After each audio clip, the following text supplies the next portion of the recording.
Mazmur 123 ayat pertama hingga keempat.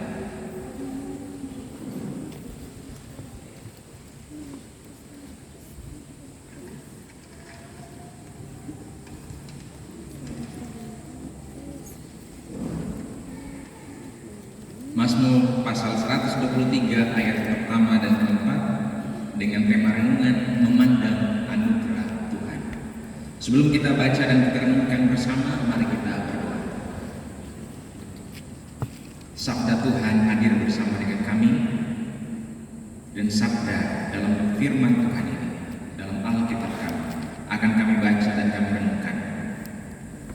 Tentu saja kami tidak mampu untuk memahami, mengerti, apalagi mendalami dengan kekuatan kami sendiri. Biarlah Roh Kudus Tuhan menolong kami untuk dapat kami tidak saja mengerti, tetapi juga untuk menghayati dan menghidupi sabda. Biarlah pikiran perasaan kami seutuhnya diarahkan pada sabda Tuhan. Di dalam Kristus kami meminta pada Bapa surga. Amin. Mazmur 123 ayat pertama sampai keempat, berharap kepada anugerah Tuhan. Nyanyian siaran. Kepadamu aku melayangkan mataku, ya Engkau yang bersemayam di surga. Lihat, seperti mata para hamba laki-laki memandang kepada tangan tuannya, seperti mata hamba perempuan memandang kepada tangan nyonyanya, demikianlah mata kita memandang kepada Tuhan Allah kita sampai Ia mengasihani kita. Kasihanilah kami ya Tuhan, kasihanilah kami, sebab kami sudah cukup kenyang dengan penghinaan. Jiwa kami sudah cukup kenyang dengan olok-olok orang-orang yang merasa aman, dengan penghinaan orang-orang yang sombong. Demikian sabda Tuhan. Kita berbahagia jika kita mendengar, dan secara khusus jika kita melakukan apa yang kita dengar. Adakah di antara kita, ada tidak di antara kita yang tidak mau hidupnya aman? Bisa angkat tangan. Saya mau hidup saya tidak aman, berantakan, saya mau hidup yang begitu. Adakah?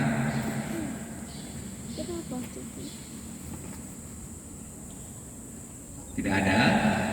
Saya cukup yakin, mungkin ada tapi ada yang takut, tidak bisa angkat tangan sendiri. Tapi saya yakin dan saya rasa dengan cukup kuat bahwa kita semua mau hidup kita aman. Contohnya, kalau mau masa depan aman, biarkanlah kita atau anak-anak sekolah. Carilah sekolah-sekolah yang bagus, cari yang pendidikan mutunya bagus, sehingga keluarnya pun bagus. Kalau mau hidup aman. Kalau mau ekonomi aman, carilah pekerjaan yang bagus, carilah bisnis atau usaha dagang yang bagus. Jangan cari yang tidak bagus, cari yang bagus. Supaya apa? Supaya kita aman. Atau kalau mau masa depan kita aman, dalam artian tidak kenapa-kenapa, pakailah asuransi. Pakai asuransi kesehatan, asuransi kerja, asuransi usaha. Itu contoh atau tanda kita mau hidup kita aman. Nah, saudara-saudara, teks kita memang perikopnya bukan soal aman, tapi kalau kita periksa di ayat yang keempat, kita akan menemukan orang-orang yang merasa aman, orang-orang yang merasa aman. Ini Mazmur 123, ini salah satu Mazmur pendek di dalam seluruh kitab Mazmur. Salah satu Mazmur pendek. Kenapa? Hanya 4 ayat. Hanya 4 ayat pendek saja, isinya ialah tentang berharap kepada anugerah Tuhan. Konteksnya, konteks tentang pasal 123 ini memang tidak dijelaskan. Tidak dikasih tahu kenapa pemazmur berdoa atau melayangkan mata. Kita tidak diberitahu. Tapi menurut para ahli, bisa jadi ada 2 hal. Bisa jadi ada 2 faktor yang menyebabkan pemazmur mengatakan atau mendoakan hal yang kita baca. Karena pada saat itu bangsa Israel baru keluar dari Babel. Mereka baru pulang dari pembuangan, dan otomatis sebagai bangsa mereka belum kuat secara ekonomi, militer, politik. Mereka belum kuat, masih lemah. Dan karena mereka masih lemah, bangsa-bangsa lain yang di sekitar itu menganggap remeh, menghina, dalam arti katanya Allah Israel Allah paling besar, Allah Maha Kuasa. Lihat punya orang percaya begini sih. Bisa jadi seperti itu. Jadi orang merendahkan mereka karena mereka tidak punya apa. Atau kedua, faktor kedua, karena pada saat itu dalam kelas Israel, dalam artian sosial Israel, ada golongan orang-orang yang sangat berada atau orang yang kaya, ada golongan orang-orang yang miskin. Dan karena itu orang-orang yang kaya itu menghina dan merendahkan orang-orang yang miskin. Yang mana yang betul? Kita tidak tahu, kita tidak bisa pastikan.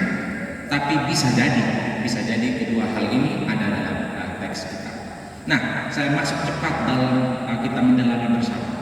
Ada 4 ayat dibagi menjadi 2. Bagian pertama itu ayat 1 dan ayat 2. Itu bicara tentang pemazmur berdoa kepada Tuhan untuk mengasihani dia dan komunitasnya. Bagian kedua, ayat 3 dan ayat 4, itu bicara tentang pengeluhan pemazmur karena dia sudah kenyang atau dia sudah cukup kenyang dari penghinaan orang-orang yang kaya. Jadi dari penghinaan orang-orang yang merasa aman gitu. Jadi dia sharing, dia melepaskan beban, dia curhatlah kepada Tuhan. Jadi ada 2 bagian. Nah, 2 bagian ini ada miripnya, ada bedanya. Nah, saya kasih tahu miripnya begini. Mirip bukan sama. Saya tekankan ulang, ini mirip bukan sama, beda. Kalau sama dan mirip itu beda. Miripnya begini. Bagian pertama itu Daud dikatakan dia melayangkan, atau kalau istilahnya dia melempar pandangannya kepada Tuhan di tempat tinggi atau di sorga. Dia lempar pandangannya. Bagian kedua itu Daud melihat orang-orang yang merasa aman merendahkan dirinya. Jadi kalau ada orang-orang merendahkan dirinya, berarti orang-orang itu lebih tinggi. Jadi miripnya di mana? Miripnya begini. Tuhan ayat 1 sampai 2, dia di tempat yang tinggi di surga. Manusia yang merasa aman ayat 3, ayat 4 itu di tempat yang tinggi tapi di dunia. Jadi miripnya dua-dua, manusia merasa aman dan Tuhan itu ada di tempat yang lebih tinggi. Itu miripnya. Bedanya sekarang, kita lihat bedanya. Kalau bedanya begini, dua-dua ini sama-sama di tempat yang lebih tinggi, tapi ada beda. Yang satu melihat ke bawah untuk mengasihani, untuk mengasihi, untuk membebaskan. Yang satunya lagi melihat ke bawah untuk menghina, untuk merendahkan, untuk mengolok-olok. Nah, itu bedanya. Jadi miripnya sama-sama di atas, tapi bedanya ialah satunya responnya positif, satunya responnya negatif. Nah, dari kedua kemiripan dan perbedaan itu, mari kita mencoba untuk mendalami ayatnya yang keempat. Ada orang yang merasa aman. Kalau dalam bahasa asli itu bisa kita terjemahkan orang yang merasa aman itu dalam arti orang yang dia tidak khawatir lagi dalam hidup. Dia sudah tidak ada khawatir, dia jalani hidup santai sekali. Loh, kenapa bisa santai? Kenapa bisa tidak khawatir? Bukan karena percaya pada Tuhan, tapi karena semua sudah ada. Uang sudah banyak sekali. Kalau kesehatan sudah punya fasilitas, ke dokter, ke tempat lain dia sudah punya. Tanahnya banyak sekali, pangkatnya atau statusnya di masyarakat tinggi sekali, orang harus hormat. Jadi dia sama sekali tidak khawatir, sama sekali santai sekali. Kenapa? Karena dia punya segala sesuatu. Jadi dia merasa aman, merasa tenang. Tapi Bapak Ibu saudara-saudari, kita harus melihat apakah itu sebuah masalah atau tidak. Dalam arti begini, kalau ada orang yang punya segalanya, dia punya semua, apapun yang dibutuhkan, pekerjaan dia punya, koneksi banyak sekali dia punya, uang dia punya banyak sekali, apapun dia punya semuanya, kesehatan, pendidikan, jabatan, pangkat, dia punya semuanya. Saya tanya, salah atau tidak? Saya ulang. Orang ini pekerjaannya tinggi sekali, pangkatnya tinggi, uangnya banyak sekali, kesehatannya, dia punya fasilitas yang banyak, punya dokter pribadi, lalu pekerjaannya juga sangat-sangat menjanjikan. Saya tanya, salah atau tidak? Tidak. Tidak salah. Tidak ada yang salah dengan itu. Malahan baik. Menjadi salah, menjadi keliru kalau yang tinggi itu merendahkan orang lain. Kalau yang di atas itu menghina orang lain, itu menjadi salah. Statusnya tidak salah, tapi apa yang dia perbuat dengan statusnya itu yang bisa jadi salah. Itu yang bisa jadi keliru. Apapun saudara-saudari yang dikasih Tuhan, yang lebih itu tidak harus selalu materi. Yang saya maksud lebih itu tidak harus materi.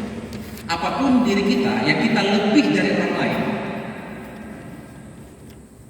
pendidikan, pekerjaan, status, apapun yang lebih dari diri kita berpotensi membuat kita merendahkan orang lain. Apapun itu, kalau ada yang lebih, kita berpotensi untuk menghina, merendahkan orang lain. Kalau misalnya lebih banyak penderitaan atau lebihnya karena menderita, bagaimana? Termasuk kalau Bapak Ibu lebih menderita dari yang lain, Bapak Ibu berpotensi menghina orang lain atau merendahkan. Saya sudah pernah kasih contoh beberapa waktu saya khotbah yang lalu.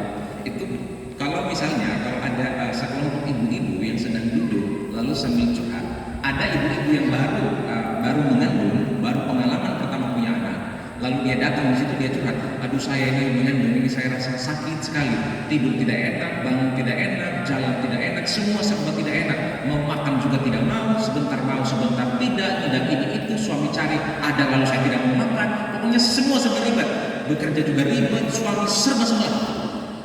Lalu biasanya, tidak selalu, biasanya ada ibu-ibu yang akan mengatakan, baru anak satu saya sudah manja sekali gitu, saya suka anak 5, 6 suka rangkaian begini, tidak ada saya mengeluhkan, saya tetap kerja, muat kayu api, kerja ini, sapu, pel, cat, bangun tembok, plester, semua. Tapi biasanya dalam kelompok begitu kita rentan, karena kita penderitaannya lebih banyak, kita mudah sekali merendahkan orang lain yang tidak menderita seperti itu. Jadi seperti tadi yang saya bilang, apapun yang lebih itu berpotensi untuk membuat kita merendahkan. Saudara-saudara yang dikasihi Tuhan, kita memang pernah direndahkan, kita memang pernah diolok-olok atau dicibir. Tapi untuk fair, untuk adil, kalau kita mau adil, kita juga melakukan hal yang sama pada orang lain. Satu sisi kita memang direndahkan, memang betul ada. Tapi di sisi yang lain kita juga merendahkan. Jadi kita bisa sekaligus direndahkan, bisa sekaligus merendahkan orang lain. Dalam keluarga misalnya, kalau pernah dengar, dalam keluarga ada yang mengatakan, ini nanti kau besar kau tidak jadi apa-apa, sekolah tidak jelas, usaha tidak mau, kerja tidak mau, bangun malas, kau besar kau tidak akan jadi apa-apa. Bisa merendahkan, dia juga bisa merasa direndahkan. Dalam pekerjaan, kita kan orang status sudah tinggi, pangkat tinggi, biar sudah orang yang staff ini, biar orang yang honor ini, orang sudah ini, tak boleh kita pusing. Kamu staff itu sudah bisa merendahkan, bisa direndahkan. Di dalam sosial pun begitu, kita sering temui, orang ini keluarga tidak baik, keluarga tidak beres. Lihat saja dia punya anak-anak semua tidak ada yang beres, semua bermasalah. Kalau kita ini anak-anak berhasil semua bersama dengan keluarga. Bisa merendahkan, bisa direndahkan. Apapun dimensi sosial bagian kehidupan kita, kita bisa berlaku seperti itu. Maka pesan pemazmur bagi kita memang pernah merendahkan, pernah direndahkan. Pesan pemazmur, kalau kita direndahkan, pandanglah Tuhan dan anugerah. Kalau kita yang merendahkan, juga pandanglah Tuhan dan anugerahnya. Kenapa? Karena sebab dari Tuhan dan anugerah, ketika anugerah itu dipandang dan disadari, maka pada saat itu kita yang direndahkan mendapat kekuatan, kita yang merendahkan mendapatkan pencerahan.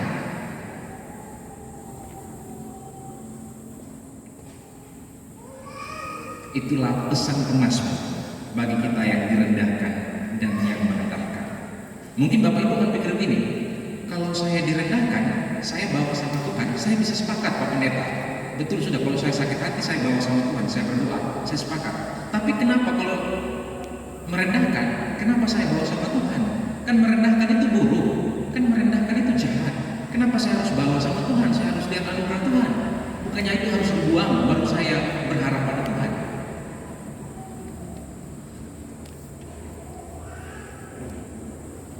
Suatu kali ada seorang murid, dia datang sama sang rabi, mereka orang Yahudi.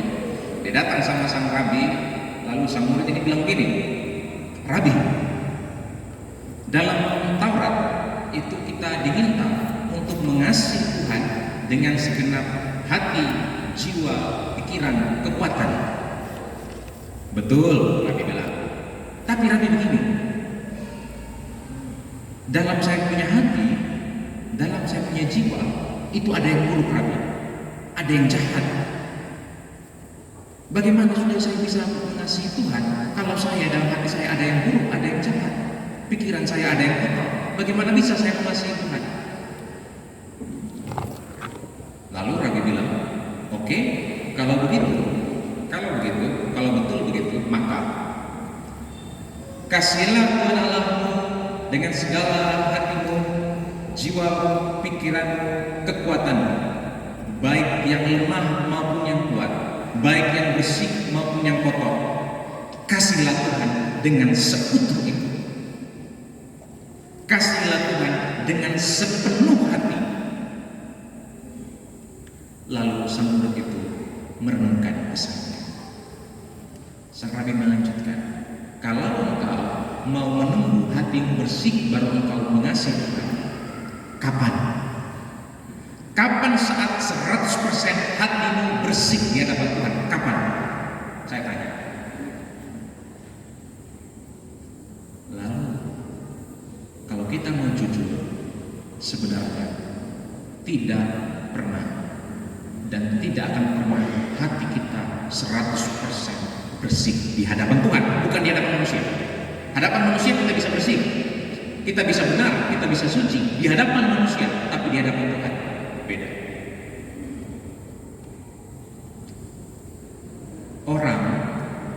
Orang ketika dia belajar berjalan, sebelum dia mampu berjalan, dia jatuh, dia tidak seimbang, dia tabrak sana sini, dia harus merangkak, baru akhirnya dia bisa berjalan.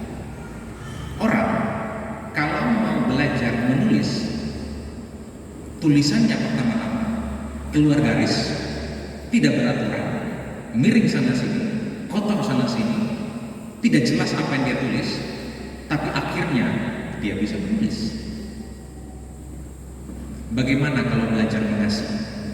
Bagaimana kalau belajar mencintai? Belajar mengasihi, belajar mencintai juga sama. Kita akan jatuh bangun, kita akan miring sana sini, kita akan tabrak sana sini, kita akan keluar garis, kita akan tidak beraturan, kita akan kotor. Tapi itulah belajar, itulah belajar mengasihi, belajar mencintai, belajar mengasihi Tuhan, belajar mengasihi sesama. Kasihilah Tuhan dengan segenap hati, apapun yang ada dalam hati, kasihilah dia dengan sepenuhnya, termasuk mengasihi sesama. Amin.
Dia katain om itu om di belakang.